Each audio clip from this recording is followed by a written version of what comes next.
Ngayong balik eskwela na naman ng mga bagets, paniguradong marami na naman ang naninibago sa pag-aaral at paggawa ng academic tasks, lalo't galing tayo sa bakasyon. Pero alam nyo ba na may isang sikat at madaling paraan para ma-boost ang productivity natin hindi lang sa eskwelahan kundi effective rin sa mga empleyado? Kung ano yan, alamin sa Expert's Opinion Report na ito. Pomodoro Technique, epektibong paraan ng pag-aaral ayon sa eksperto. Isa ka ba sa mga nag-iisip o naghahanap ng mga paraan upang epektibong makapag-aral at hindi mag-cramming sa iyong mga gawain?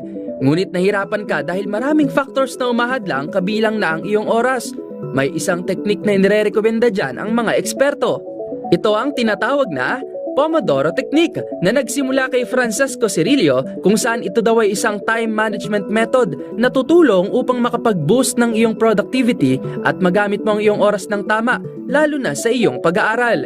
Ayon sa eksperto, ang mga hakbang sa Pomodoro Technique ay ang pagpili ng mga kailangan mong gawin sa loob ng itinakdang oras. Karaniwan na ang 25 minutes upang mag-aral. Matapos ang oras na itinakda ay magkakaroon ka ng short break at mag-set muli ng oras hanggang makumpleto mo ang isang oras o depende sa plano mo. Mabisang paraan umano ito upang magkaroon ng focus sa mga bagay na dapat mong gawin sa loob ng isang oras. Ayon pa sa pag-aaral, ang ideya na ito ay ang pagkakaroon ng organisasyon sa mga gawain at ito ay upang madaling ma-digest ang iyong inaaral.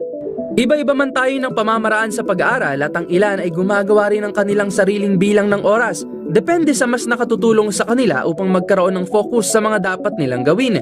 Mahalaga pa rin ay magkaroon ka ng oras upang mag-aral at oras din upang makapagpahinga.